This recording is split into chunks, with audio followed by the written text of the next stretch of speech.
In Phil Mickelson's world, green jackets and trophies are equaled in importance by helping others.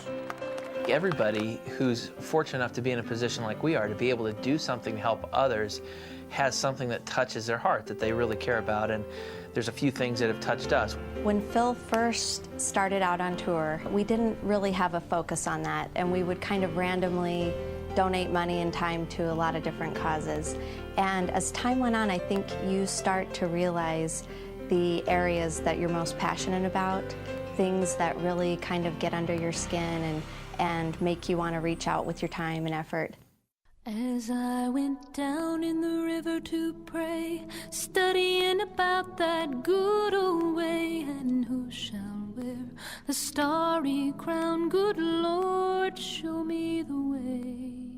With a nod to his father's military service, Phil, through the Birdies for the Brave program, will donate $100 for every birdie and $500 for every eagle to the families of soldiers serving the country, providing both education funding through the Special Operations Warrior Foundation and handicap-accessible homes for severely injured and disabled veterans, built by Homes for Our Troops. It feels really good to be able to do something nice for people like that who really deserve it, who need some help. And if I'm a soldier going into war, it's comforting to know that if something happens to me, my kids are going to be taken care of, and that they're going to be given every opportunity in life to succeed. And that's what Birdies for the Brave does with the Special Operations Warrior Fund. It gives them a college education. If you lose your life, Army, Navy, Air Force, or Marine, in combat or in training, we have pledged to put your children through 4 years of college. Oh, brothers, let's go down, let's go down, come on down. Come on, brothers, let's go down, down in the river to pray. Through efforts of people like Phil Mickelson to help raise the profile of groups like ours, Homes for Our Troops, we're going to be able to do a lot more.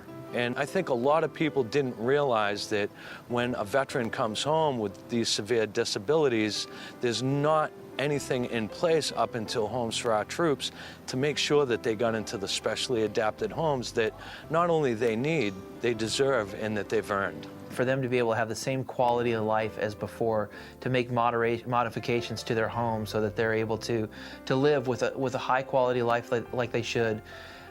It's nice to be able to be in a position to do something like that. People want to make sure that the playing field gets leveled. I think a great saying long ago is America's a country where you want to have equality of opportunity, and maybe there can be a difference in result, but everyone wants to make sure that people have a fair chance at the outset.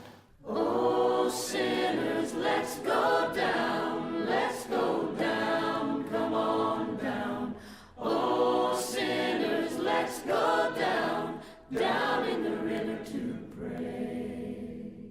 At this year's Zurich Classic of New Orleans, Hurricane Katrina victims felt the Mickelson touch. I was hoping to get that first place check, and Amy and I are going to bump it up. We're going to bump it back up to what we gave last year, which is $250,000. I was just hoping that I could finish it off and get the $1 million plus first prize. I've asked him before, why do you do what you do? And his very simple answer, because I can. This couple will leave a legacy and will be very proud of what they've accomplished, but more importantly, what they gave back to people for their support and their love and their loyalty. I would love to tell you some of the confidential stories of things that he's done, Phil and Amy together, to help people. And he won't let me tell you, but I will tell you it's many, many hundreds more than the public will ever hear about.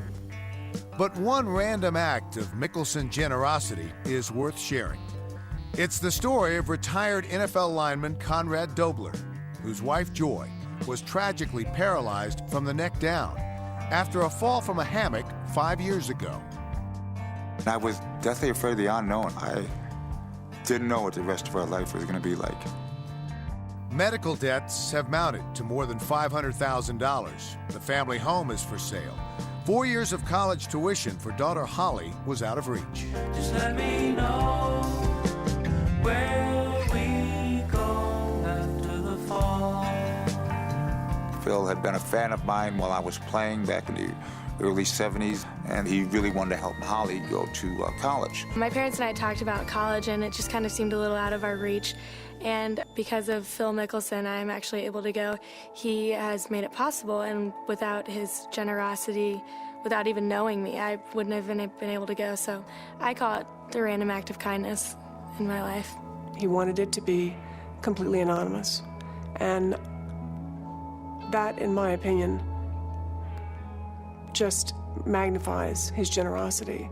He's not out to look for fame and glory. He's not a man that's seeking a pat on the back. To have somebody out there that's actually helping you out for no reason. I mean, it doesn't benefit him, it's just helping somebody else out because he can. And that's just really nice to know there's people out there that are willing to do that. The man once known as the nastiest player in pro football has been humbled. I'll go down there and paint Phil's house. I'll cut his lawn. What does he need me to do for him? I'll be his chauffeur for you. I'll do anything he needs me to do for him. And it's tough for me to even talk about it without getting a little bit emotional myself. Through the years, through the last 5 years, not a lot of good things have happened. And to have something like that come along was just a godsend, an angel watching over us and something good happening and giving us all hope again. If I had only one thing that I could say to him, well, the heart that hurts is a heart that beats.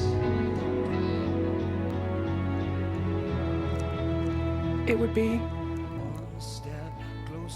that he's a very blessed man, and that I do believe what he has given, not just to my family, but to many others, will be paid back tenfold.